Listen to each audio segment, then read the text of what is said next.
connecté moun Dominic. Là yo yeah. Tous les samedis od 9h pour 11h30 nous à sur radio et puis internet. Ou ça écouter ou ça garder ou ça jouer. Bel jour à Dominique Jordi. Le 8e jour à Moamas. Actuellement, moi qui joue Nigel Francis. Kopé comment vous êtes? By the way, Nigel, we pon quoi là? Souple et puis merci. On fait mémoire là, Jordi Salama. Bagay quoi ça là, on va commencer et puis. Mais moi là, on a chébé, tout vite qu'à marcher bien, c'est samedi. Vous savez quoi, vous savez déjà. Les samedi vini. C'est un. But Nigel, ou pas, you're not bad, man. No, pas mauvais, non, pas mauvais. Moi là, moi là, man, pas mauvais. Okay. Back to English, then. Let's leave that alone. Good morning. To you as well. Good morning. How are you doing, Nigel? I am doing well, my dear. It's another beautiful Saturday, as you said. I'm not sure what the weather is like back home. Well, we had a little. It's a beautiful Saturday for me. It's a beautiful Saturday for us as well. You know, we had a little drizzle, not much, a little rain. What do you say, drizzle in Creole? You just told me we're doing well. Now you want us to put ourselves in trouble. Drizzle, Fifine, is that Fifine la, please? Drizzle. Drizzle. Kiwana. Yes, Kiwana Norin come. Drizzle, I think it's Fifine. So what is Fifine? Well, we good. Fifine, like, I think it's that. Somebody will tell us. Somebody will tell us. Like a Fifine la pli, like Oti. Well, anyway. I mean, la please rain. What is drizzle? Oti. I think it's Fifine, you know, but anyway. Fifine? Something like that. Boy, Nigel, let me leave that alone, eh? You see, you guys look for your trouble. Drizzle. Somebody tell us what is drizzle in Creole. Yes, please tell us what is drizzle. I hope I'm correct. Yeah. But Nigel, it's a lovely day. Nigel, by the way, there's a song in my head. You know, sometimes you wake up with a song in your head. And that happens to me a lot. Telling you all how I try to forget this song, it's just there. I tell this song that this is the Lenten season, you know, and I nothing that. But Nigel, it's not a bad song, you know, Nigel, and it's not about, you know, hypocrisy or anything like that. But there's this song from Hunter that at the time it was Carrie Bacchanal. Of course, we see Kalinago now, you know. But that song just on my mind there, man, you know, because you know it has an infectious beat. It does. It does. By trying to wonder why. I don't know. I really don't know. I don't know. I'm there like driving and I'm coming to work and I'm saying how many grains of rice in a pound and and I checking. Well, what is that for me this morning? You just wake up with that one. But so I'm trying to let the song leave my mind. I think I need to call Hunter. You know. Yes. But then again, Nigel, it could and it really could be, you know, because I read this story about a film on the Kalinago territory. So that film has been premiered in Grenada. I'm not sure if you know about this. I think we will see it sometime later on this year. Yes, it's a 45 minutes documentary on the Kalinago territory. So this may well be why, you know, this song is just on my mind. I think so. It could be. That's the reason. Yeah, and the film has been winning international awards, Nigel. So really big up to the Kalinago territory and all those people who helped in making this film possible. Well, we have to do that. Certainly, congratulations to them for that. But Nigel, not seen you, man. No. Okay, I one saw minute. You earlier on, but I don't know what is happening now. No? Okay, 1 minute. Let me get my technician to. Yes, get your tech. Hey, did this your tech? Okay. Dean, Dennis, come. Dean must be saying that no way I can fix that one from where I am. Right? Let me see what happened why you cannot see me no more. I don't know. Let me see. Maybe I need to change something there, put something there. Let me see if you can see me. You can see me? Yes, I see you now. Okay. So all right. That's I guess something. Maybe I touched something. It could be. So I was saying, Nigel, it could be because of this thing, you know, I read last night, and you know, I really have to bravo for the people in the Kalinago territory, the leaders, you know, who see this as necessary. Preserving the cultural heritage of the Kalinago territory is foremost on the minds of many people in that space. And that's really good news for us. It is, and it is wonderful that we can keep that aspect of our history and culture alive and share it with the rest of the world. Definitely, and the fact that the film has been able to get awards and recognition, that definitely helps. Yeah, I think it looks at how the Kalinago people have been fighting to really preserve their history and their culture, and even amidst invasive cultures. So that is good. Because there are cultures that threaten the survival, not just of the Kalinago territory, but the Caribbean, And the film was premiered in Grenada last week. I think it was on the 9th. And I'm looking forward to seeing this. I think sometime around the World Creole Music Festival time we'll get the opportunity to see it. I'm not too sure, but I really look forward to seeing this. Wonderful. And I mean the fact that, there are not many Caribbean countries that can in a sense, showcase the original inhabitants of the Caribbean, Dominica being one of the few. That is something that we should be proud of and something we should hold on to. So big up to the Kalinago territory, Prosper Paris, and all those who've been working so hard to maintain that, Definitely. And Nigel, by the way, do you know that there are a lot of Kalinago names, communities with Kalinago names in Dominica? And can you name at least 3? You see, but the problem there, Nigel. Where boy, Nigel, let's go. Kalinago names in Dominica. Sineku should be a Kalinago name, right? Sineku? No. Well, yeah. Well, I mean, Bataka, Sibuli, but Nigel, you will not. I think so. Yeah, man. Sibuli, yeah. Batali probably as well. Probably Batali. Yes. Lennox, Dr. Lennox on the church, please. If I go a call. Send me a message. That's my friend. So send me a message. Yes. I think Makushri should be one as well. Probably Makushri too, when you think of it. Yes. Nigel, your name is one alone. We Batali. We are help you there. That's my name. I will have to go back and do my research now. But Dr. Lennox on the church, send I a message for us. Some of the communities in Dominica that have Kalinago names. Yes, send a message. Yes, send a message for us. Somebody send me a message. But people call in, man. I just somebody wants to tell us about Drizzle, man. Check the book way for us to see, because I want to know if I am correct or if that Fifine bag idea. Somebody yes. Shows Joel say I think it's Fifine. Okay, all right.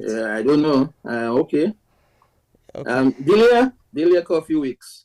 What is drizzle in Creole? Okay, what is drizzle in Creole? What is drizzle? Tell us what is drizzle. One of what you have to tell us before the show is over. So tell us. I will not get no issue. Or somebody from the territory, but somebody call in, man. I wonder if that person. Let me see if that person wants to help us. Connecting the dots. Hello.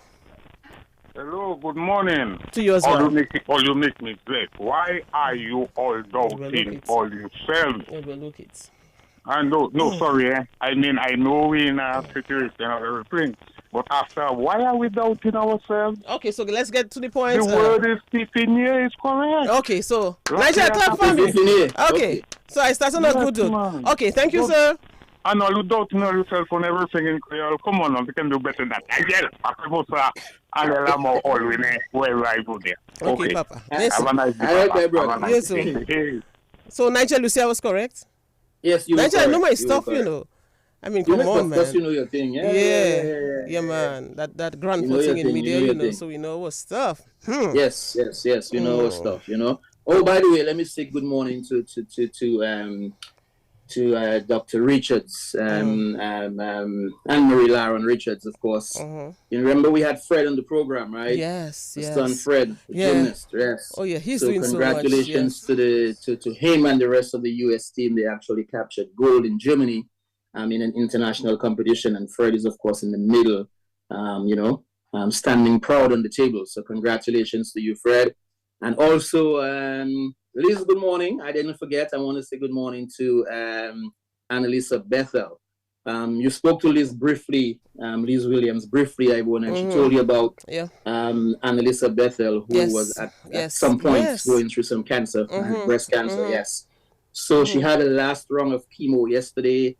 And she's well on her way of becoming a cancer survivor. Wow. So good morning to you, Annalisa Bethel. not going to say congratulations, but continued blessings and recovery on that. Great. All right. Yeah. And of course, good morning to all those who have also logged on, the usual, our usual suspects. Well, where's our guest now? But anyway, let's talk to him. Don't worry, he's coming, right? Yes, he's coming. So Edwina London, good morning to you, watching from Houston, Texas. Oh, yes, always. Carrie, Levy, Elise, and everybody else who are locked on. Senior ATN Nation, who says good morning to Ivona and Nigel, good morning to you. Albinoa, good morning to you.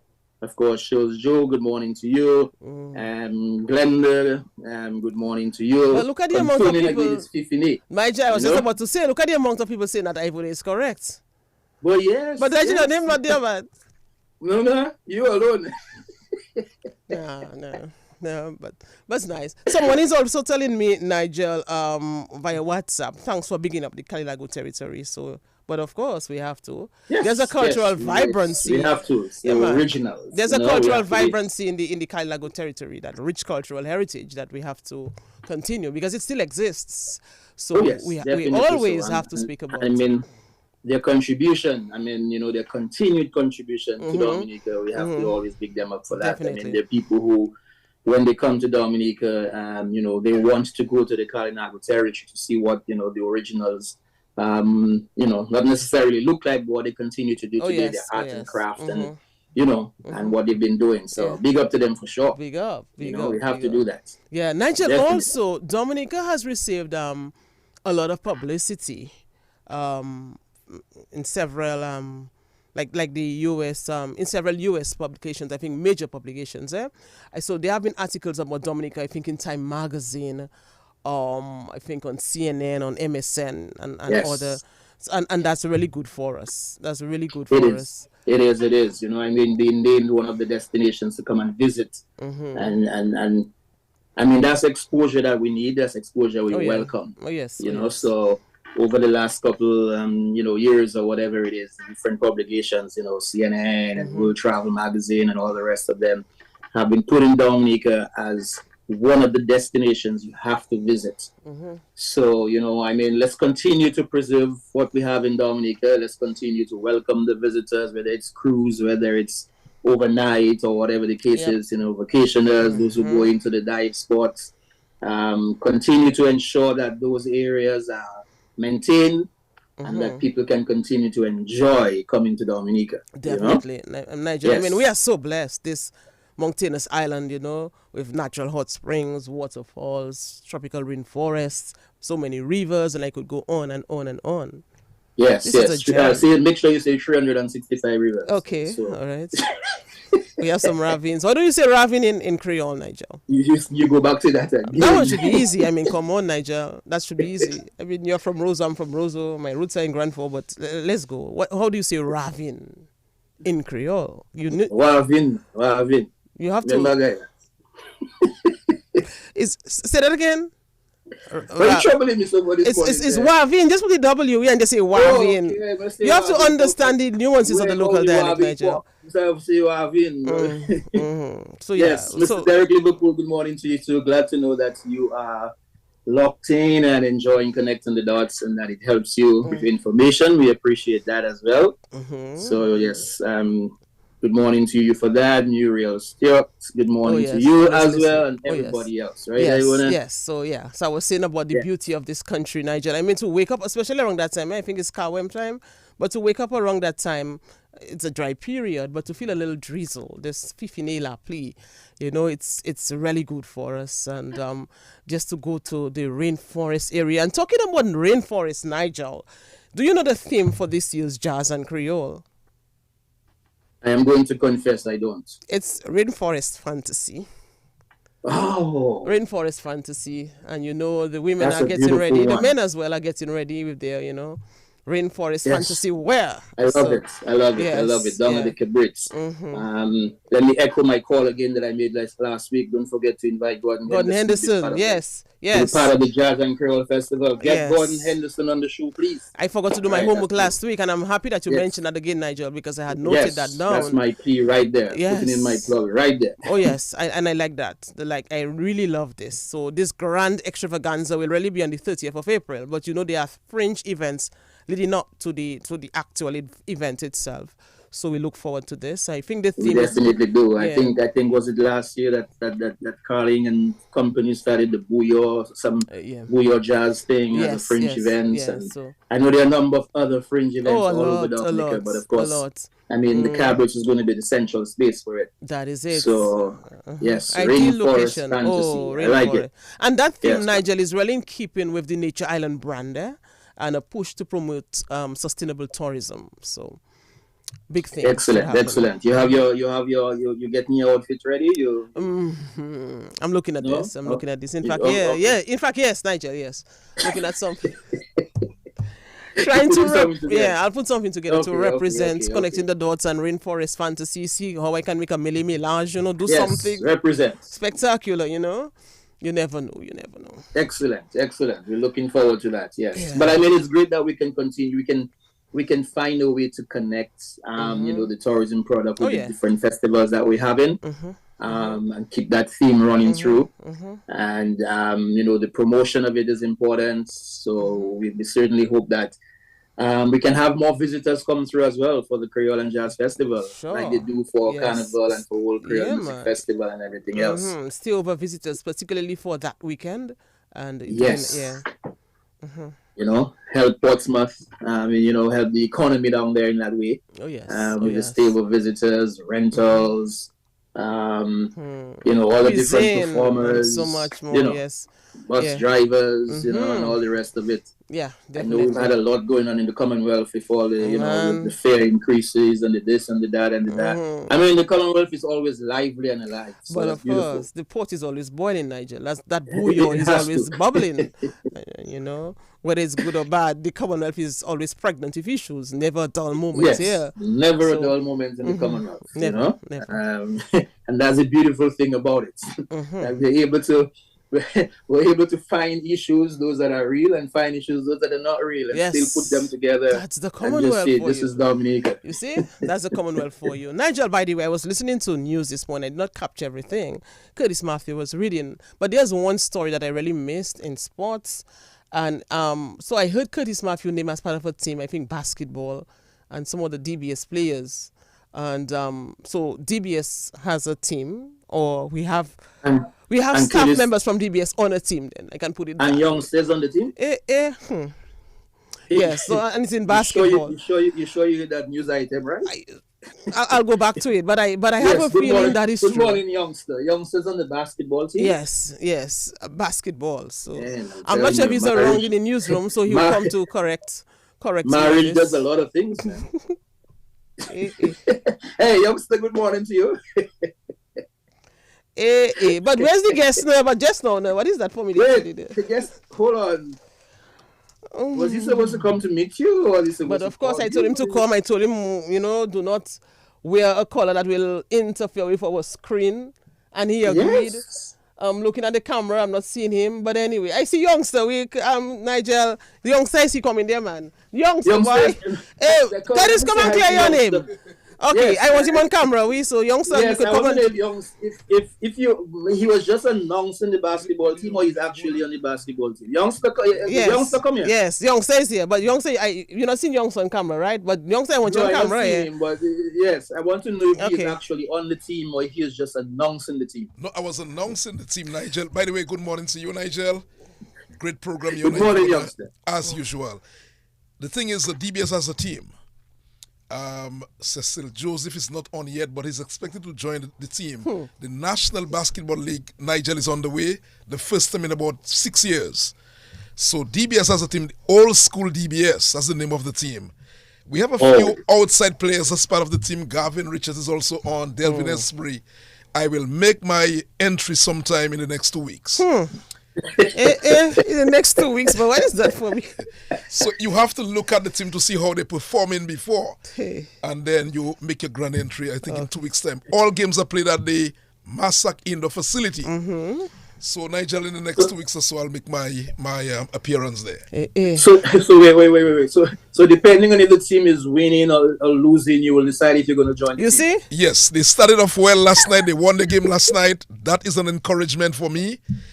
Who did they play last night? Who did they play? I didn't catch sports this morning. Yeah, they played a Pichle team last night. Okay. And they won the game very well. Oh, so that's an encouraging sign. So we might actually see your entrance much earlier than we thought. No, 2 weeks time. I need at least 1 week to train, and then I'll be down at the Massac Indoor facility in 2 weeks time. Yes, sir. Well, I'll look for my cheerleading outfit. Back in the newsroom, Nigel. I'll be the cheerleader. Interesting. And you know Curtis already. Interesting. Yeah, Curtis will not be able to be involved in things. You're the cheerleader. You're not going to be part of the team? What? Women can't be part of the team? I don't know, but I prefer we are a little, cheerleading outfit. A little thing to encourage them. Yes, sir, Papa. Do some leg works or something there. Yeah.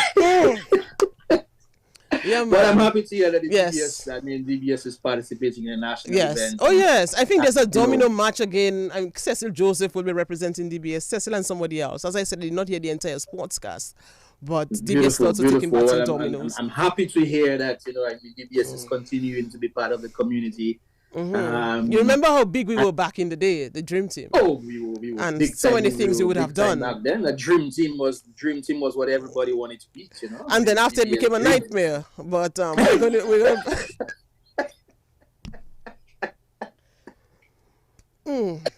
It became a nightmare, Nigel. It became a nightmare. Well, we hope we can, return to the glory days. The Dream turned to Kokma, but hey, but a Kokma bad too, I can tell you, Yes. Well, in a Kokma, you feel like that's it for you. My goodness. Yes. I have stories I can tell. The kind of stories I've heard and one or two experiences with a Kokma. I mean, by the way, Kokma is a Creole word too? I guess.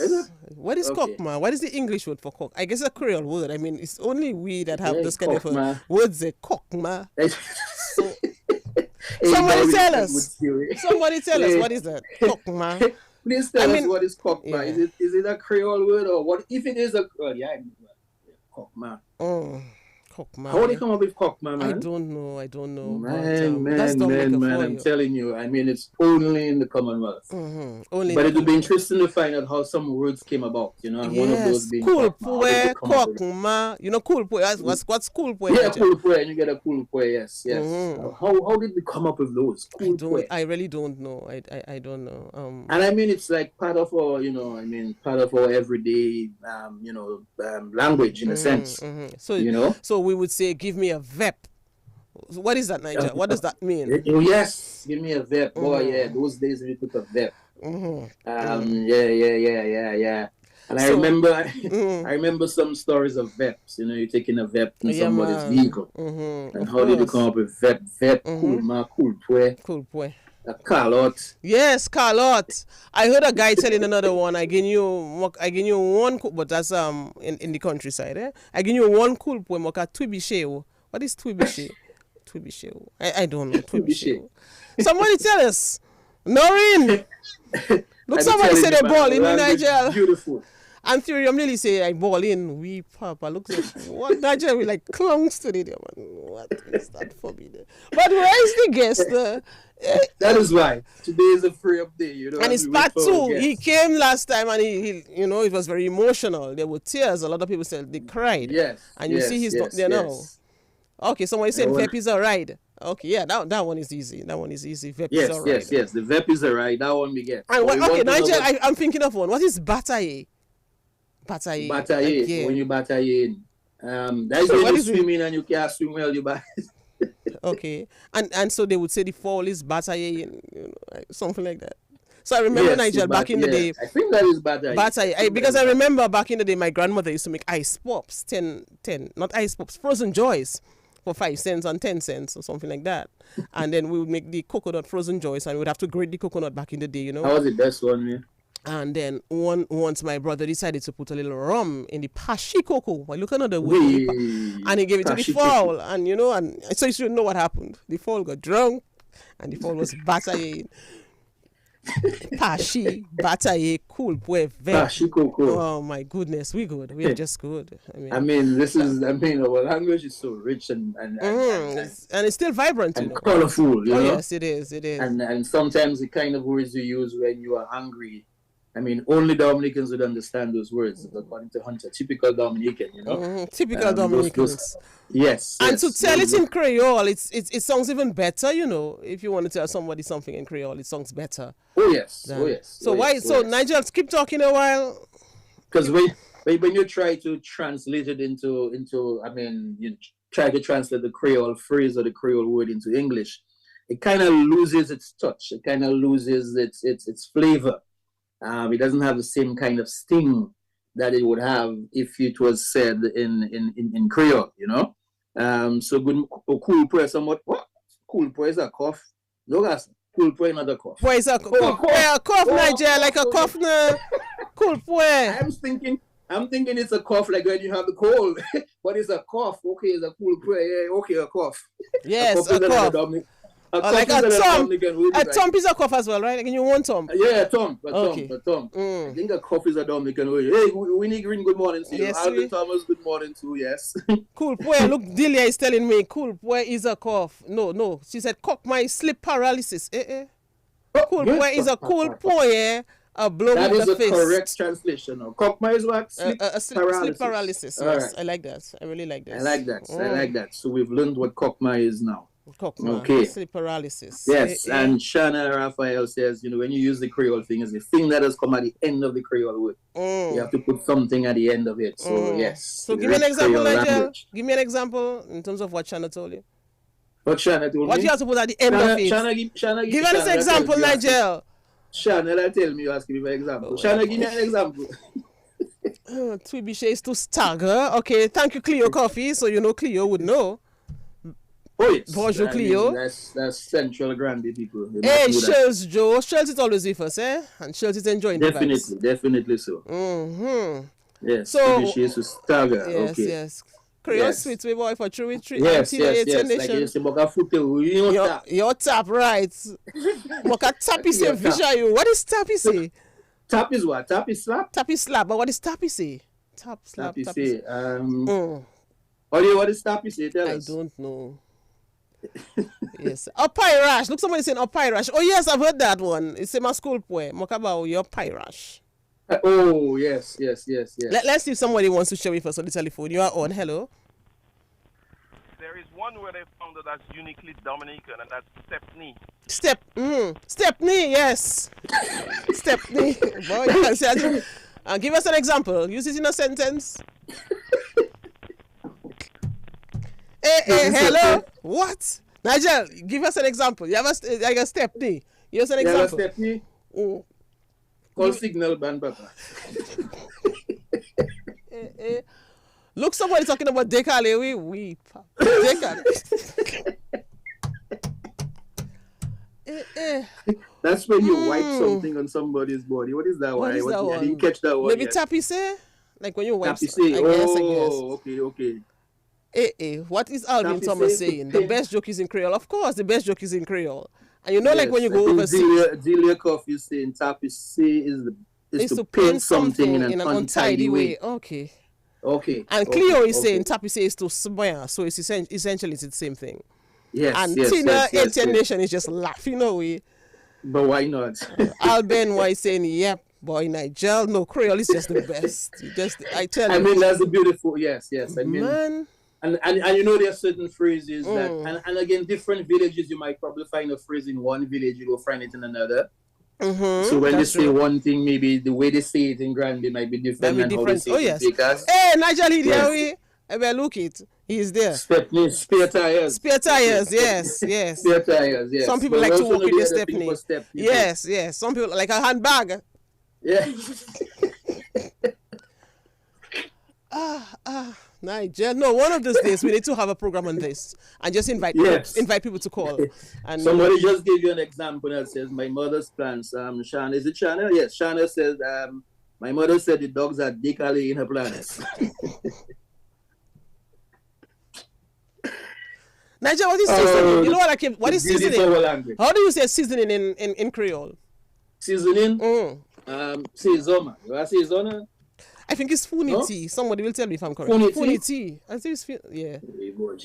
I never hear that one. Yes, funity. Anyway. Okay. Well, I learned something. That's There's a grand four way of saying seasoning. Nigel food eats it by me. Winnie Green is saying Trebuchet is losing balance when you get a good cool boy. Wow. Wow, Nigel. So you get a serious call out. Look, somebody say more plat. That's another one again. But anyway, we have our guests. Guests have arrived. Okay, yeah. Look, somebody say we can PC on you. What? You know what is PC, right? PC? Yes. PC. Okay. All right. Okay, Yeah. so let's bring in our guest, Nigel. Yes. He was here the last time, so we have part 2. He was supposed to be on last week, but he had to preside over a very important matter. And it's a pleasure to have him back again. Last time he was here, it was very emotional. And, you know, after the program, a lot of people called me and tell me, Ivona, Motika play, we, you know. And Oui. yes, and so I took my pill this morning to ensure that I would not cry. Okay, dear Coffee. But then again, what we're going into this morning, I don't think it will really be emotional. But then again, you never know. With Claude Wicks and his stories, man. But we'll see. We'll see. It is a pleasure to have him on, Nigel. Bring him on, Nigel. It is a pleasure to have him on. It is a pleasure to have him here again with us, share with us again. You know, I mean, not just his story, but to share that inspiration that he always shares with us. Good morning to you, ASP Claude Wicks. Nice to have you again, sir. Hi, good. Good morning, Nigel. Good morning, Ivos. Good morning to my fellow men, Dominicans, both here and abroad, those in the diasporic community. Good morning to my dear wife, Delia, and my sister-in-law, Cleo, who just called me and say they have an arrest warrant for you. So I knew that the warrant that you may have in the studios or wherever Nigel is would be invalidated and would be of no effect. But I'm here, thank God for traveling mercies, and I also must thank God for his boundless reservoir of inexhaustible grace and mercies. I'm alive just because of the goodness of God. All right. It is a pleasure to have you on. Busy day already for you? Oh, yeah, busy. Started very, very busy. Woke up early, did my devotions. In fact, I came out from Las Bato. The Methodist Church had a walk early on this morning. Well, it started at 6:15. It was with respect to, or the work for cancer, particularly or specifically for colon cancer. And, so it would have started where? At the church. And then you walked up to Point Mission? Yes, so, I walked. So when you passed my home walking, it was about what time? Well, when I ran past your home, I probably would look at about 6:30, 6:25. You're probably in deep sleep. We'll see about that. You'll but they can't tell me. And it's only when I was coming back I saw your husband. So that is sufficient evidence, circumstantial evidence to say that he was at home. Okay. And you had every right to sleep. To be sleeping. Yes, especially if you were nocturnally active. Oui, Papa. Yeah. I was having a cocktail. So it was a walk and run? Yes. Well, I mean, who chose to run? You know, so... everybody was excited. It terminated at Point Michel. The turnout was reasonable enough. Obviously, we would expect more, but we know how it is. But I think it was a good walk. The intent had been there, and a lot of ladies, few men as usual. I understood there's Jollies or somebody has next week as well. So there's a lot of consciousness going around, awareness, and in terms of health, whether cancer, whether mental illness, or whatever it is. And I think we've got to keep ourselves fit, keep ourselves in shape. I agree. Yes, and I surpassed Point Michel and I went to Las Bato, Champagne. The intent was to go to Scott's Head, but then I remember we had the program, and then all we could do. So you were running all along? Yeah.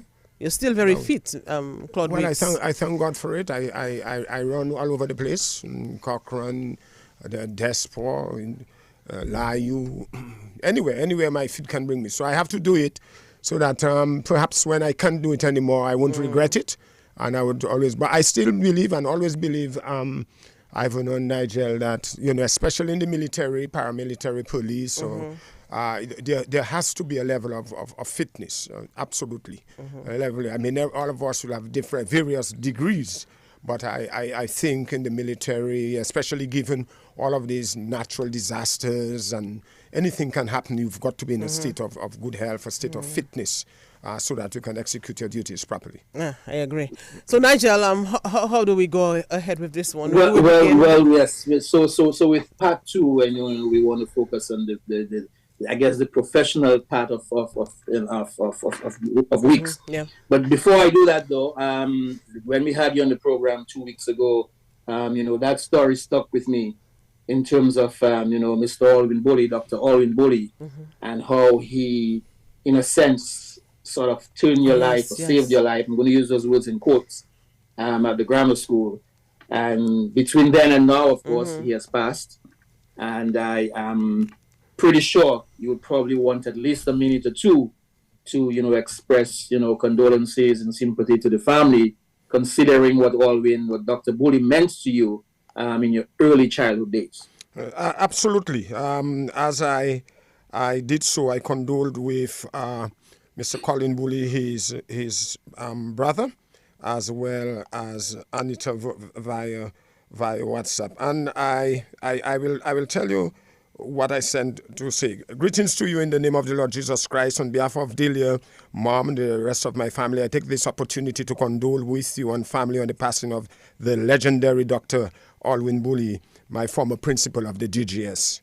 I'm indeed profoundly and immensely saddened by his passing, and surely his death has reverberated within my soul as it has exhumed the absolutely rugged memories of the putrefying stench of abject poverty and abuse that God allowed him to discern while being unceremoniously kicked out from the grammar school several times because the welfare division couldn't pay school fees in a timely manner. It was Alwyn who succeeded, Mr. Charles, the one who executed the aforementioned on a poor, helpless, vulnerable child. It was Alwyn who put an abrupt halt to the abuse unleashed on me. And so the chambers of my heart envelop Alwyn as I thank God for his life and achievements. Undoubtedly, he played a pivotal role in allowing me to remain at the school, whether I could pay the school fees or not. Thank you, my Jesus, for what you have done in Alwyn's life and will continue to do so in my life. May Alwyn's legacy live on as it transcends all through the crevices of this land and beyond its jurisdiction. God bless and keep you and family, including his wife Anita, a heroine of unparalleled character and grit. And then I said, they didn't know the number, then I said, my name is Claude Weeks, a police officer. Wow. That's what I said to him. That's what I sent to him. And, powerful. Yes. Powerful. And I'm calling reply and can give you the reply. Thank you for your kind words of condolence and support. I know how much Alwyn meant to you and the love and respect you had for him. That was powerful. Yeah, that was very powerful. profound. That was powerful. Did you ever get the opportunity to meet with Alwyn and maybe, not necessarily remind him of that, or did he remember, or did you guys ever talk about it? Oh yes. We spoke about that on several occasions. Where we met Alwyn at many shows that he would have been invited to, accompanied by his wife, and would reminisce on those days at the Dominica Grammar School and the part he played in my formative years. But of course, the kindness and the generosity and the heart, the good heart that he extended to me at the Dominica Grammar School, to keep me at the school when I would have been pushed out, when others, like teachers and principals, were insensitive and not bothered about anything. And it's powerful. The testimony is powerful, and I say so unashamedly to remind us, and I think we said it in part 1, that whether you're a teacher, a policeman, a nurse, whatever your station is in life, you respect each other in whatever way that you can help your fellow man, a human being. You do it, because in life you really do not know where you're falling. You really That's do true. Not know. We're just passing through. We're on the stage. You may have power invested in you, given to you, You use that power to bless others, to bless yourself, bless your family, bless others, bless your nation, but not to abuse that power, not to destroy others because you have got the power.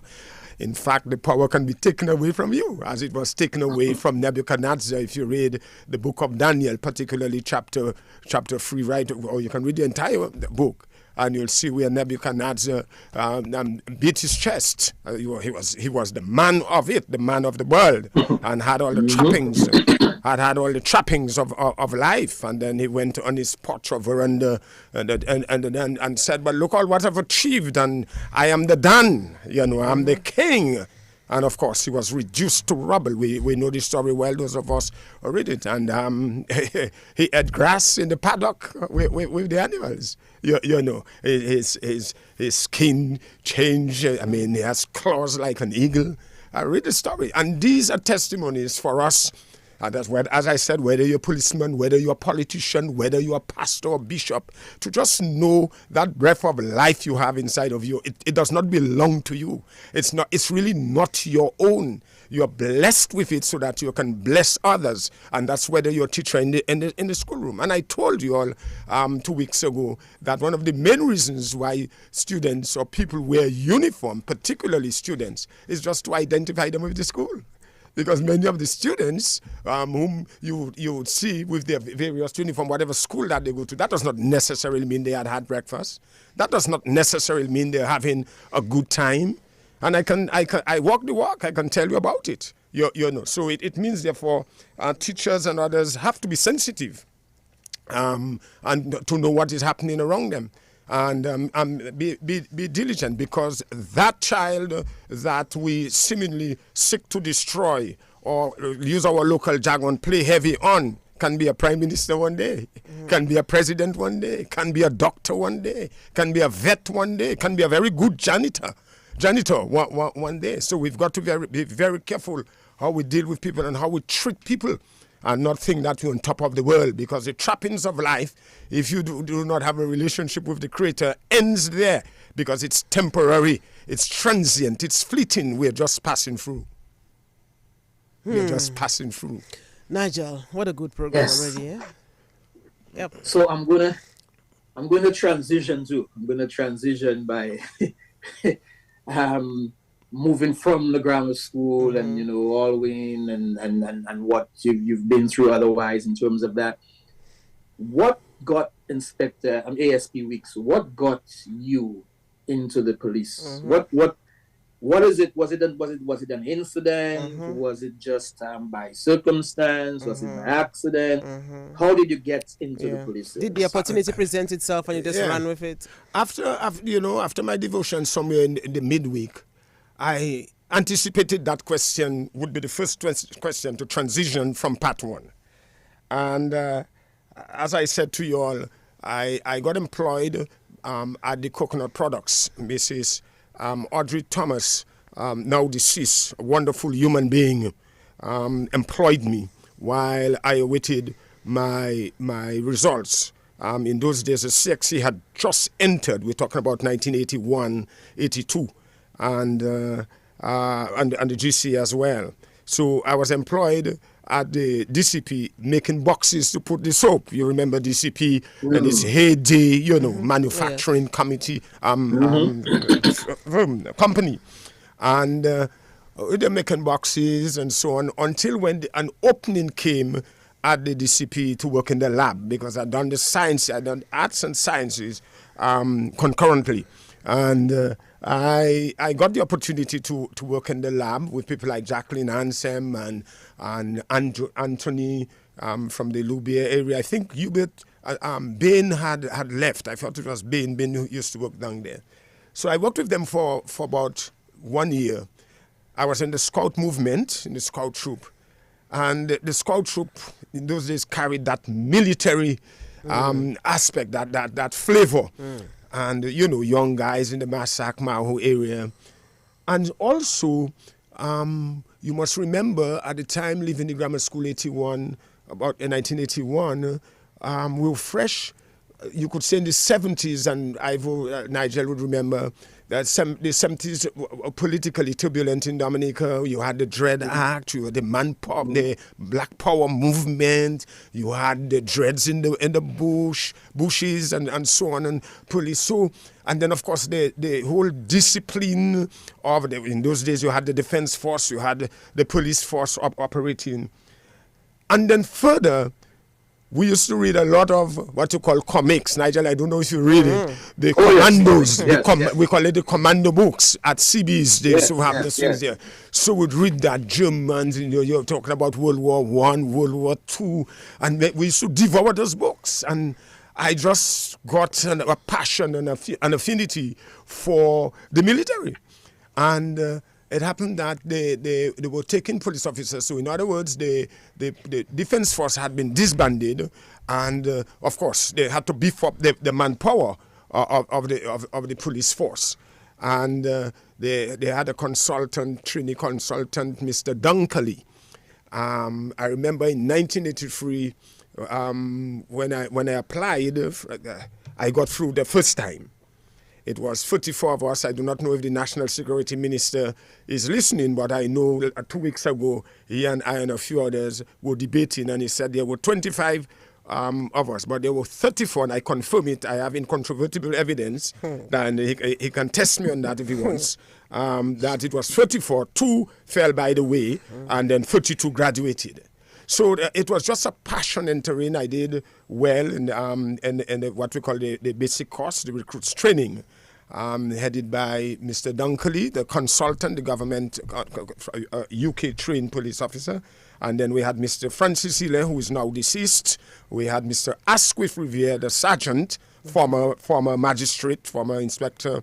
And then we had Mr. Albert Williams, Kinky, legendary Kinky. So these guys shaped and molded us. 18-year-olds, 19-year-olds. When I joined, was just about 19 years. So we were young. We were teenagers when we entered this honorable institution. They put you on various attachments all over the place.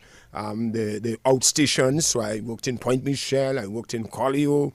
I worked in Mao in my community. In fact, I worked as far as Salibia.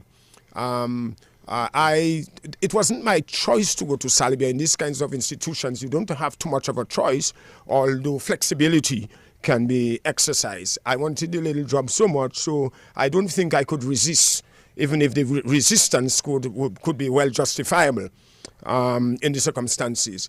But it had become very onerous on me because they said it was a month, and when I entered there in March, June, July started to take, and we had a lovely gentleman who is now deceased, Inspector Lloyd.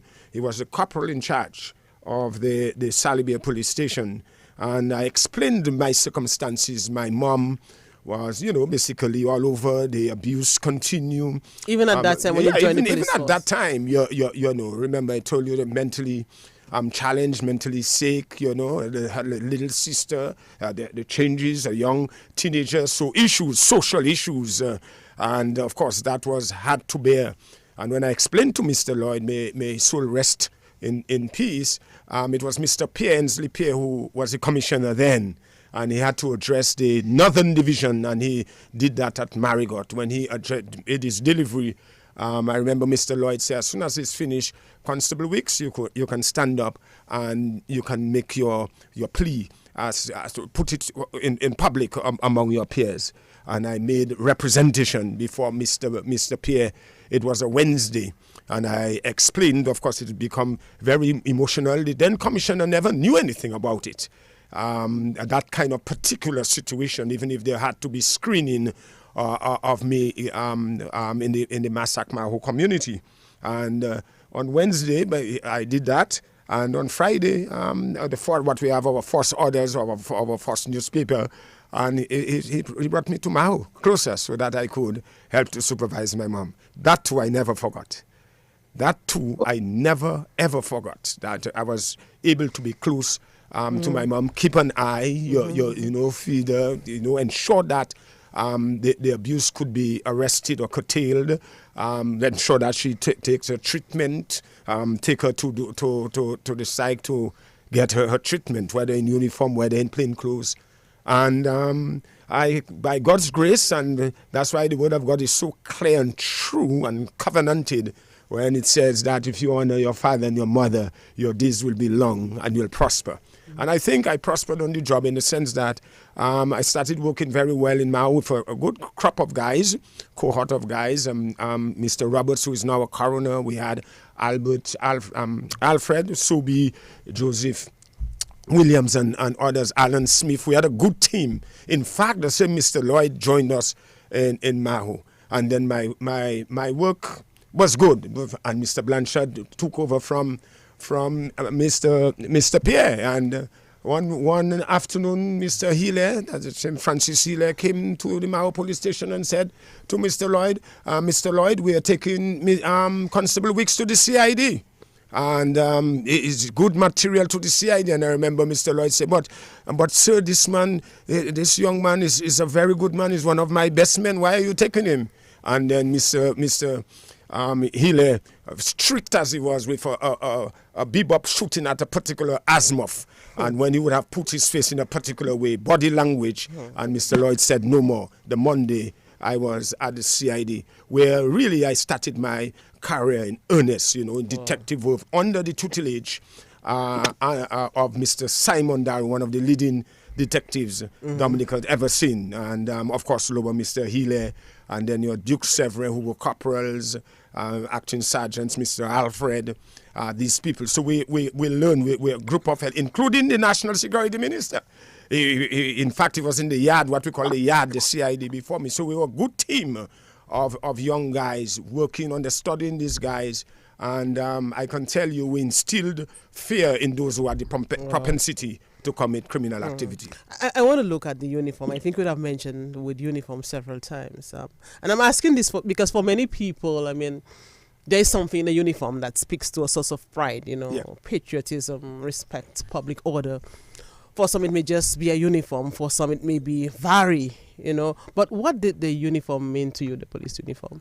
Well, and what did you wear even when you started? Was it this explain? Yes. Remember I told you it came from the Scout movement, so you'd got to be clean, and you had to carry your uniform.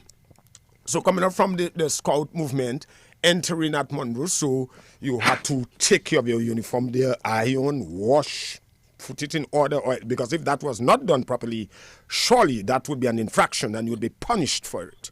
So you had to take that passionate care of your uniform. That was part of you. Now, when we graduated, when you would be in what we call the uniform group, for example, a general section, or what we call the Rosa station at police headquarters, or the outstations, you wear your uniform, which would be gray and black.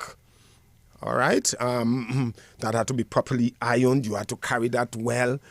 In those days, I don't think we saw the extension of that part of the anatomy where it was hanging. You know what I'm talking about. And so on. You took pride in yourself as well. Your uniform had to fit you well. Even if you appeared to have been a question mark, but the uniform, when you put it, it would straighten you. And you would have taken pride in your uniform. So just as well, when you enter the CID, even if you were you had to be in plain clothes, but that too, that had to be well ironed. You had to carry yourself as well, because you have to go to the court whether in uniform or not, because that in itself speaks volumes. Just a magistrate looking at you, the way that you dress, whether with uniform or not. But I think putting on the uniform, and I like to say the people's uniform, because the uniform, although personally you're carrying it, but the uniform belongs to the state. It's the people's uniform, and the people must see the caricature of the police department, the face of the police department, what it depicts, what it talks about. What the police force says. That human being, that police officer, that's what it speaks volumes. And I just think that there's nothing less that I can say about just carrying the uniform properly, deporting yourself. And even to this very day, it means a lot to you. But of course, well, by the time that I got promoted to the rank of inspector in 2005, I moved to the Gabardine, or what I call in my little jokey way, had Mabuya, the green clothes. So even that too has to be carried properly. I mean, when you would have seen even the past commissioners like Mr. Blanchard, even Mr. Pierre. I mean, I met Mr. Owen Philip for some time. He said, there must be a particular panache, vary. You understand? Not a vary to bring you down and humility, but a panache. You carry the thing, man. So when you put your belt and so on. Of course, in those days, right now we have young inspectors, young ASPs, young gazetted officers. But when you a sergeant or an inspector used to have a big belly, When you tie, you tie, big guys. I met guys, the inspectors. I think it was Harry from Salisbury, and he still had his short pants, Yeah, he had his short pants. Yes, his khaki thing. In fact, when we were trained, as no recruits have long pants, When we were trained, whether you had back and neck leg, Kalali leg, it was short pant, you remember that, but you should have Kalali landing by the bay there. Oh yes, a lot. Remember, man. Whether you had big legs, small guap, whatever it is, you had, but we had a thing they call potty. So that is why even recruit training is very much easier. And that's a reflection of colonialism.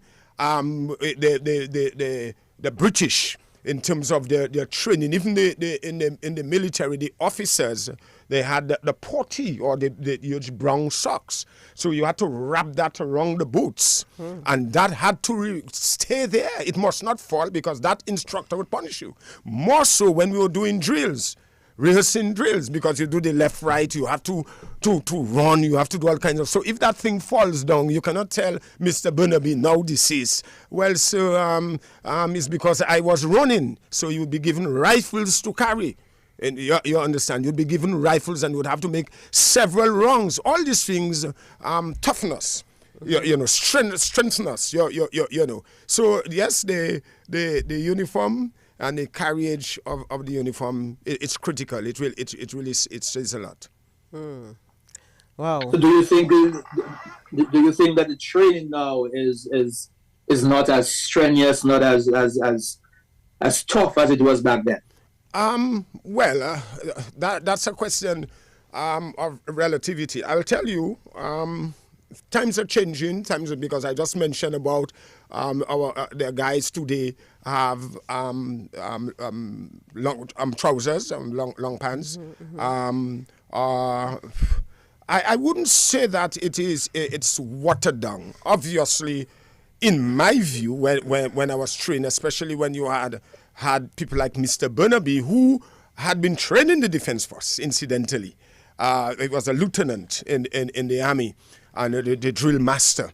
And so moving across from the army into the police force, into this, this man was tough. I mean, people's belly, malvert was taking them when that man had a cutting. When this man was bursting up Monbrose and you are on that parade square, just hearing the vibration of the vehicle gave you an instantaneous headache. You didn't want to do that, man. I mean, when this man had a commanding voice, and you hear this man's voice, I mean, you would be reduced. But then just that fear in itself was a type of training. Because why? When you would have graduated and you go down onto the streets, you're going to get tough guys who will be shouting at you, who would be rugged. So the police force have no place for police boys and police girls. If you want to be a police boy or a police girl, you stay at your home. That's not for you. That is not for you. It was really rugged. And, well, of course, don't ask for the physical training. And I must make mention, too, perhaps you have some people of the authority hearing me. We did not go through a 6-month period of training. I must tell you further, in the 70s, in the let's say mid-70s, all of our police officers were trained in Barbados, the regional training center, just in the Caribbean, in the regional training center. And our course was course number 5. So after the Defense Force was disbanded in 1981. That UK trained British consultant came down. So that was the first batch in 1981, and it was for 3 months. It was for 3 months, and then they succeeded. So inside of a year, or let's say 14 months, you had a whole wave of police officers up to my time of 1983. So that was, of course, to beef up the manpower. And then after 1 year, remember I told you about the attachments into the various sections so that you would have an appreciation. Some people perhaps would have remained in the CID like I remain. People like Rayburn Blackmore, Melchior Fountain, these guys, we remained and, of course, subsequently moved. But then when you really look at it, given all of the situation, things have changed. I can say things are evolving. I simply put it that way. But in terms of drills, that was rough. Also, with the 3 months, every day you had exams. Every day. So you get a body of literature. You've got to read that. You've got to read the laws. They teach you everything. In other words, a 6-month program was condensed into a 3-month program. And you had wonderful instructors. I mean, they knew their stuff. I mean, Mr. Revere, Mr. Healy, practical, one of the best ASPs I think the force has ever seen in my view, Mr. Albert Williams and so on. And Mr. Dunkley was very good in current affairs. So it was not just strictly a diet of law enforcement, but he taught, and that remained with a few of us, current affairs, starting from global affairs, regional and national. And what made it so good and challenging, when we would have run down to Jimit, everybody had a turn, Jimit, or if we had gone to Las Batu, wherever we had run to, two students had to leave early, leave the batch, leave the pack, and run up via Jasworks, what we call Jasworks, by the gardens there, and go up so that we would be in time to listen to the news. And we would have to make the presentation, present the news, what was said. So don't think people like Mr. Dunkley, he would have listened, he would know the news, and then to see that in itself, to build our public relations, our public speaking, and to build confidence, and to put us in an environment of high self-esteem, and of course, communication skills in the police department. And that was for sure very sound. We did not yet in the curriculum had communication skills, because right now in modern times we have psychology, we have sociology, English use or usage of English at the training school, of course, among other subjects. But yes, very compact, and I can tell you, no matter how compact it was, you had a 1 year, after 1 year you had a refresher's course. So they brought back everybody to Monbrose at different phases. And this was great as well. So your experience that you perhaps have had at Salibia, what I had at Mahu in the CID. So it was a refresher, and to go deeper into policing. And that really helped us in the CID, those who remained in the CID and the outstations. Even those who had not been trained by Mr. Dunkley, so people who came in 1985 and others, top notch. So I would not say that the present training is not strong enough. Remember that we are taking the crop of people now from the very society.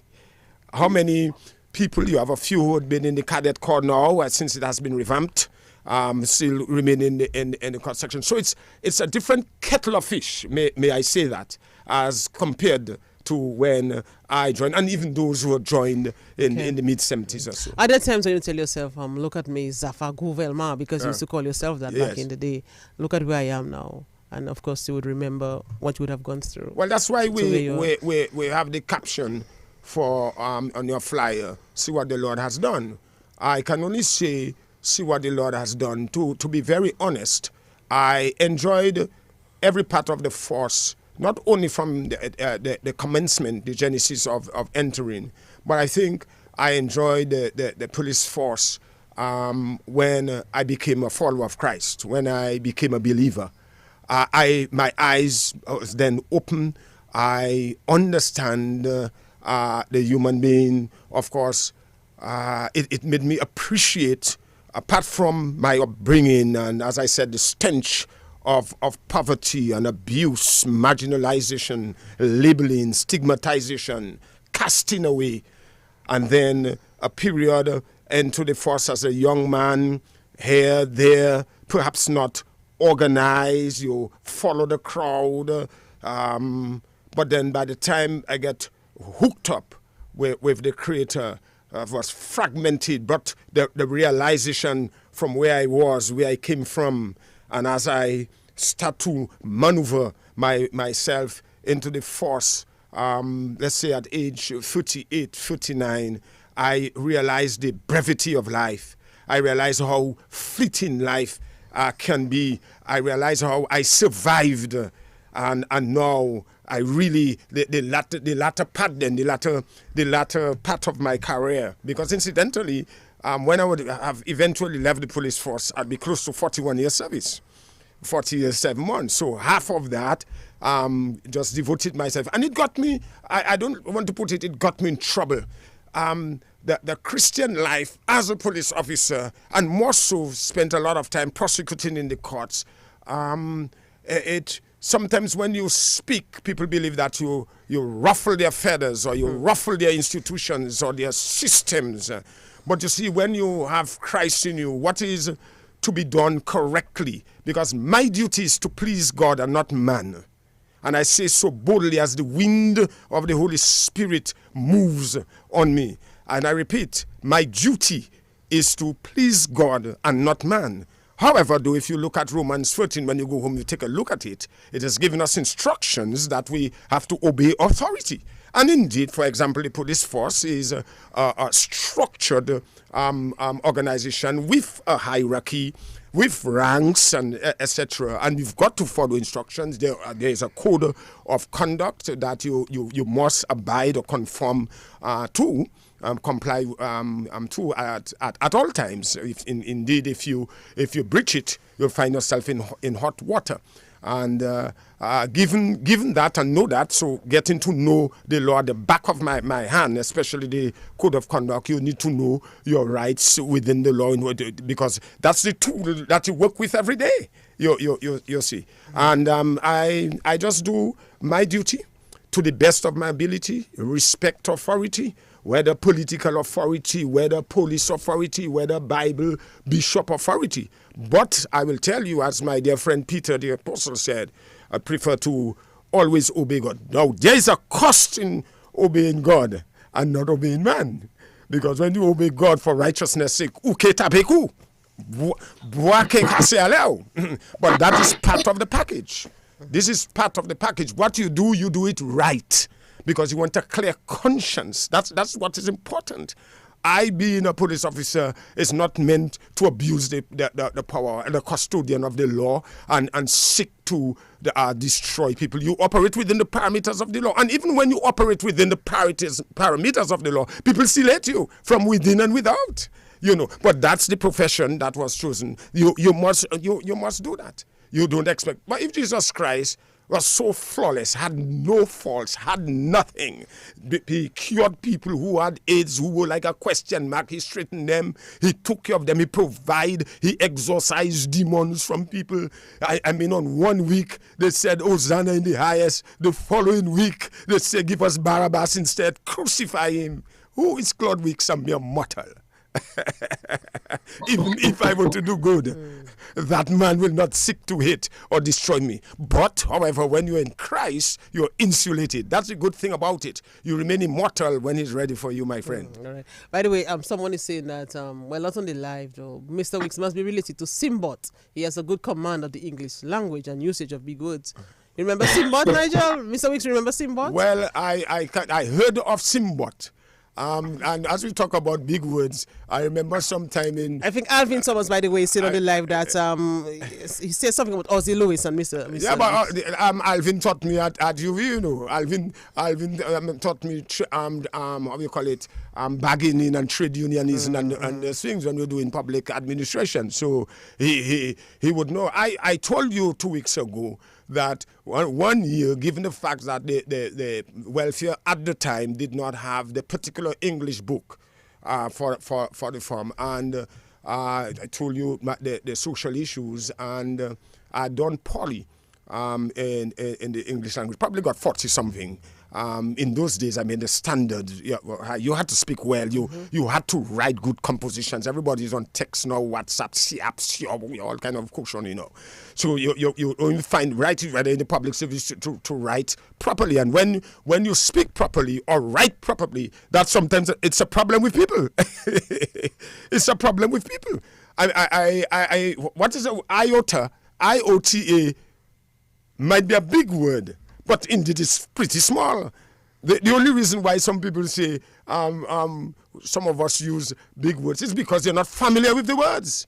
And when to speak English, you must know words. You must have a good bank of words so that you can communicate properly. And it's not about any impression. It's just a natural gift. And I was telling you that having done unsatisfactorily in English, it was Mrs. Blanc, now deceased, Ramona Blanc, who was head of the welfare.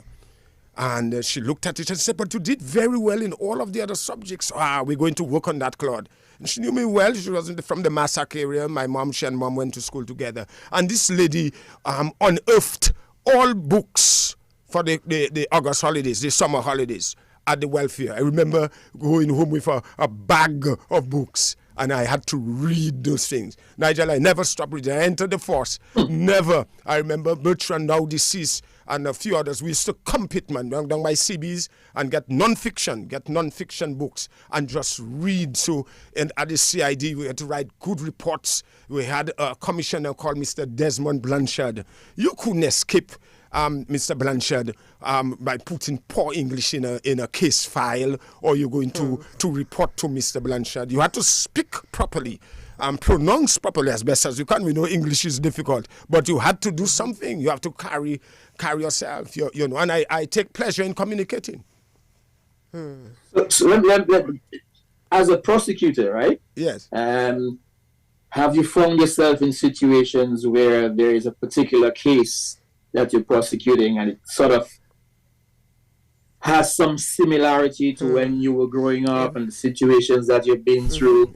How have you handled those? Yeah, very good question. Many times, and I think I touched on it briefly in our first part. We in those days, while we have all our magistrates indigenous from Dominica, in those days we had about 90% foreign magistrates, and all kinds of people come to the court, juveniles, V-neck, good neck, white collar, and so on. But when you come across a guy, a juvenile, or even, 20, 23 years, and he's asked to, what we call, make a plea in mitigation, the magistrate would ask, what is it you would need to tell me that why I shouldn't send you to jail, or I shouldn't be hard on you? And when you hear his story, and then I would pause, I said, wow, Claude, it's coming home. And especially where you would hear guys said his mom or his dad is at the mental hospital. Sometimes it became so emotional. You would read the facts, you would see that, get the background. And then, whether it be for Mr. Lewis or whoever, and then he said that he would have to take his treatment. I was able to say exactly if it's Lagatil he's taking, if it's Cogentin, if it's Modicate injection. And then Mr. Lewis used to marvel, Mr. Wicks, what are you talking about? How do you know that Miss Joyner, Edward, or this other magistrate? I said yes. And in open court, in the full gallery, I said yes. I suffered too. This young man or man may have committed a burglary or theft, perhaps to survive. And that cannot be justifiable if you really look at it in the strict sense of the law. Perhaps he should have asked. But here it is, he's found himself in hot water. The magistrate here in the background, I hear him. Because remember, the police or police prosecutors do not sentence people, and we have to get that clear. A lot of people believe the police or police prosecutors sentence people. It's always the courts who sentence in terms of should you be found guilty, go through the due process, you have your lawyer, and so forth. And punishment is handed down as the law dictates, and not the police. But then you would feel the heart being touched, and that in itself would lessen, quote unquote, the blast. The person would have gotten the punishment. You would probably be given a chance, although it's a conviction that's recorded, but you'd be given a chance to seek to redeem yourself. Sadly, we have known recidivists. They will always. No one is irredeemable. Since if God decides He's touching anyone who apparently is irredeemable to us, God can always change things. But you have known recidivists, and they will continue to appear at the courts. In fact, they're proud to say that they know their room at the state's prison. Wow. What do you think? What? So a couple of questions are coming through, and I want to pose them very quickly. In terms of community policing, that's a term that came about over the last decade or so. What do you think about that? Do you think it has helped to have a better relationship with the police officers and police force and the community? What about community policing? Well, community policing is a concept, for years originated way down, of course, America, New Zealand. And you say a decade ago, it's a lot more than a decade, started heavily in the Grand Bay area. People like Mr. Antoine Defoe, now deceased, Cyprian Defoe, even our commissioner, Mr. Daniel Carbon, who spent some time at Grand Bay, Coupel, who's retired. So a lot of work had been done there. I remember Peter KB Seja came in. The Northeast, there was a time it used to be very troublesome. In the Calibishi area, many of us.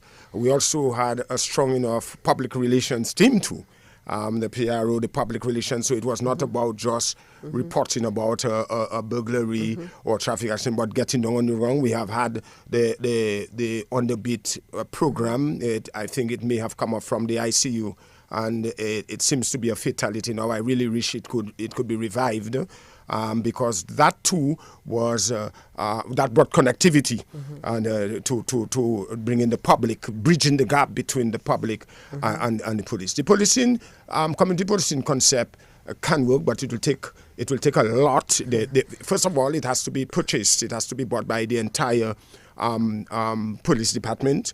In fact, we had, Seja had done some work, Dr. Seja. We had a consultant, David Michael, the Scotlandian trained British guy. And of late we had Ensworth Irish. I did some coordination. We started some good work in the valley. But I think really it can work. It is just one of the many antidotes to helping to minimizing the impact of crime. Some people, however, and especially if it's not imparted properly to the public, some people believe that you're snitching. You're using that as a method to snitch on your fellow man, your brother, and that is not so at all. It's a philosophy, it's a concept whereby you bring the community together. You develop synergies and you build the community so that the public will have confidence in its police, because the entire public is a police department. The police force is just a microcosm. You understand? Just that small part, professionally trained to deal with the particular situations. So that too can work, and that probably would be one of the primary levels to helping to minimizing the impact of criminality. Interesting. And I know ASP Weeks don't shy from any questions, they don't shy from anything. So one of our locked-in connectors wants to know if you were given the position of commissioner, anything that you would probably want to implement? No, I probably wouldn't delve too deeply into that. That person or many people think that I should be elevated, higher.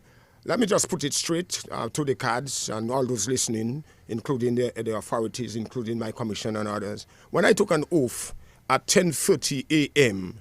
on the 15th of August, 1983, before O.N. Philip, now deceased, I never saw anything about promotion. What I saw was the oath. You took the Bible, you swore on it to say that you'll serve the people of Dominica without fear or favor, ill will, malice, forethought, etc. And that's what I've done through my career. I don't have time to gossip and get around people or lobby or those things for promotion. If your work should speak, and even when your work speak and you're not considered, those who are making decisions, if they know very well that this man has the potential, whether by recommendations, whether by whatever it is, especially if your slate is clean and they decide that they're not elevating you, you leave that to God. You let God handle that, because everyone has a conscience. And that's why I say wherever we are, whether in statutory institutions, government, police, nurse, just do your work as unto the Lord and let him bless your work, let him multiply it, and then everything else will fit in. So I don't have time. Many people think that, as I said, should be elevated. Some people say that you should have commissioner. This, as you know, is a constitutional decision, constitutional post that has to be made, given our constitution. Who, if the authorities feel that X, Y, Z, that's for them. So I do not get, some people have grievance, some people bring down. I have never stopped working. And you remember I told you, if my Christian life, that's where I got more resistance in the police force, okay? In doing my duties, whether as a prosecutor, whether in command of whatever it is, whether I minister the word on the divine holy pulpit. And some people spectacularly misconstrue what is being said, even the word of God. And then ukatape kupusa. But that does not matter. Because when God is on your side, when God blesses you, who can curse you? Okay. Who can successfully destroy you? Yes, who can? Because you know where you are, and your election sure and guaranteed in your maker. So whoever decide whether you're cramping your style, stultifying your progress, you have somebody to answer to. You're in a position, do it to the best of your ability. Don't squeeze anybody and don't abuse your power. And that too is whether, because a lot of politics is flying in everything in Dominica. The tea you drinking has politics in it. The breath you eating has politics in it. So even whatever political persuasions or religious persuasions, and the person is performing their duties, it's supposed to speak. And whoever is making, or for the authorities doing their recommendations, or the statutory institution, in that case the PSC or public, whoever it is, let it be so. But I just must remind you, it's always God who promotes. And even if there's resistance, if it's the will of God, let it be so. But I don't have time to gossip and get into the wrangling and the somersaulting with people for elevation. All right. Let's look at what keeps you busy, even apart from the police force. What again are you engaged in? Are you a preacher, an evangelist, or a pastor? Let me tell you, I enjoy being an evangelist for the past 14, 15 years, ministering the word here and out of Dominica, as far as the UK. That's the best part of my life. In fact, I enjoy that more, although my primary occupation career is a policeman.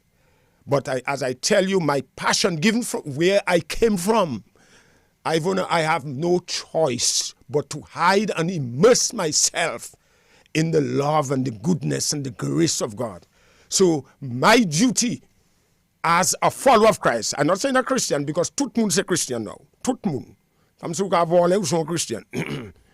talking about a follower of the way, to stand for righteousness, truth, justice, and peace in the land of the living.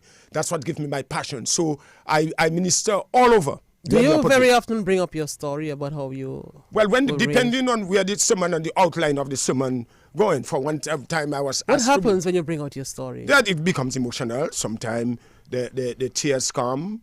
Sometimes the tears come, the stoppage come.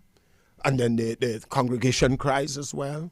Or you get so many calls, and then you see children are being brought to be counseled. So I know God, it's a work in progress. So God has me for this Kairos time, a time like this, as Mordecai told Esther. God had Esther for a time as this, because he call upon Esther to talk to the king, so that by look they want to hang Mordecai and the Jews. And then Mordecai say, hey Esther, don't think because you're in the harem and you are with the king. Remember, you are here. God put you in a place for a time like this. I believe, given what I've gone through, the stench of poverty, the abuse, up to this present time, in subtle diplomatic ways. But what keeps me and keeps me busy is just the goodness of God, to speak anyway, to say what the Lord says. Thus saith the Lord, not thus saith man. And I'm prepared for my neck to be flown by a guillotine to stand for Christ. On my duty as a policeman, should be leaving the police force in early next year officially. If the Lord keeps me alive and keep me grace, and I'll continue to make a contribution here in Dominica, as I was assisted by the welfare from my mother's womb to 17, 18 years when I joined the police force. So it's about giving back. And people mustn't misconstrue when especially where they know your story or where you have come from, and take that and pour a ton of bricks or to smother your development. We must be very careful with that, because what you do to one person, you better look out. Your own is somewhere around the corner, because you are not insulated or you're not immunized forever. The God we serve is a God of justice, and retribution will come. The just desert will come. So let us be kind to each other. Let us love each other. Comme si nous sommes police, comme si nous sommes nurse, comme si nous sommes volé. Because even in the volley, there's a good side of the man who steals. That is how busy I am talking about Jesus and my work. I minister in Saddleman. That's what they'll tell you. Minister in the courts. In fact, I was almost sent to Stock Farm when I was prosecuting a few years ago. And when Haitian go in human trafficking, and 3 of them were Christians, and then they got lost. And to cut it short, one said, "But for the grace of God," in Creole. And then I put down the law book. Mr. Michael Loder, Nawale magistrate, he was by my side, and I said in the court, "Glory to God." And then the magistrate, and then there were a battery of lawyers, 5 of them, against Mr. Loder and myself. And then one lawyer almost burst the fluorescent bulb and say, "Your Honor, he's rude, and take him for contempt." The magistrate said, "Mr. Wicks, I'll not have you allow you to say hallelujah in court." I said, "Your Honor, with greatest respect to you, there is the Bible on the desk. You're asking people to swear to it to give evidence as hallelujah come inside of them." And then she told me, "I must not say it again." And then she threatened to send me to Stock Farm. So I put my hands out and I said, "Your Honor, would you permit me first for 1 minute, please? Open court, ask Curtis Matthew, he was there. Curtis was afraid." And then I said, "I'm prepared to go to Stock Farm. But just as Paul and Silas, as they sang on the midnight hour, I will sing at the state prisons at Stock Farm, and the gates will be open." And she told me to sit, Mr. Wicks. And Mr. Loder assisted me in sitting down. I said, "Mr. Loder, I may charge you for contempt. Don't touch me." Because I did the passion. Of course, there's a place and time for everything. I was not rude. And people misconstrue those things. And of course, we made it lawyers and things, we made a joke out of it. So I give you that example to tell you how passionate about my work. But more importantly, what eggs me on, what gives me the energy, is Christ who lives inside of me. And that is to have gain. That will make you prosper, even if it appears that you're not getting worldly prosperity. What is important is that you have the victory in Jesus, and that in itself is abundant and boundless wealth. knowing Christ will carry you through, no matter what your station in life is. Nigel Francis, what a program, eh? And look at the time already. Yes. And I mean, for me, what it is a reflection of someone who, from where he was to where he is now, but more importantly, that journey and the resilience and the faith and the belief and where you are today and how you can continue to minister to other people who might be going through the same thing or who might have gone through the same thing and feel there is no hope, you feel hopeless, that there is hope, and that there's someone who have lived that journey and lived that life who can share with them how to continue to remain focused and how to continue to persevere. That's right. That's right. The hopelessness. And many people who grew up with me, and that's why I'm saying, altogether, it does not say because you had been brought up, you're economically poor, or you're down the bayside. It does not necessarily mean you would have been a criminal. It doesn't say that. Because you have those who in collar and tie who have their everything, all the trappings of life. And they some of them are permanent guests at the state prison. You get what I'm saying? So despite all of the mental illness of my mom, being institutionalized at the mental hospital, but when she was out, in her very way, of course with the assistance of God, that I can say now, she did her very best. The discipline was there, even if, yes, it was rugged and so on, the abuse, the words. But at the end of the day, despite all of it, she was there. She held on. And of course, one or two good members. I cannot go without talking about Mr. John Baptist. I touched on it very briefly. I told you all the first time I ate macaroni and cheese, it came from my mouth straight to my anus. That never passed through. I never ate macaroni and cheese.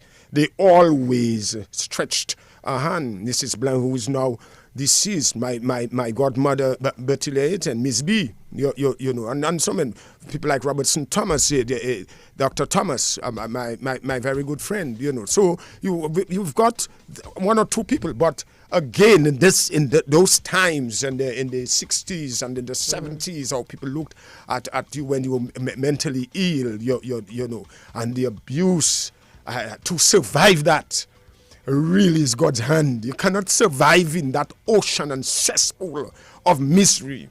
And I gave you the grammar school, kicked out at the grammar school. And teachers here in my voice, and some of you have heard my testimony, please have mercy on people's children. Look, investigate, go into the background. You were once a child, perhaps you had gone through struggles as well. So don't think because we're in a particular position to wield power, when people entrust their children into your hands, be flexible, you know, empathize, you know, pray if you can, stretch your hand. I'm not saying that there are some teachers who are not doing it. I'm not saying that there are not some police officers doing it. Some of us, when we reach on a particular plane, look as very heavy, you understand. And then, of course, if we're not careful, we can be reduced to nothingness. All right. Good way to end. The time has come. We have to end. Really enjoy Nigel. Really, really enjoy. Yes. So many comments, you know, on WhatsApp as well. And yeah, a good program again. Nigel, we'll meet again next week. We'll meet again next week. Very good guest we had. AST Weeks. Continue to do what you're doing. Continue to serve the Lord. Continue to share your testimony.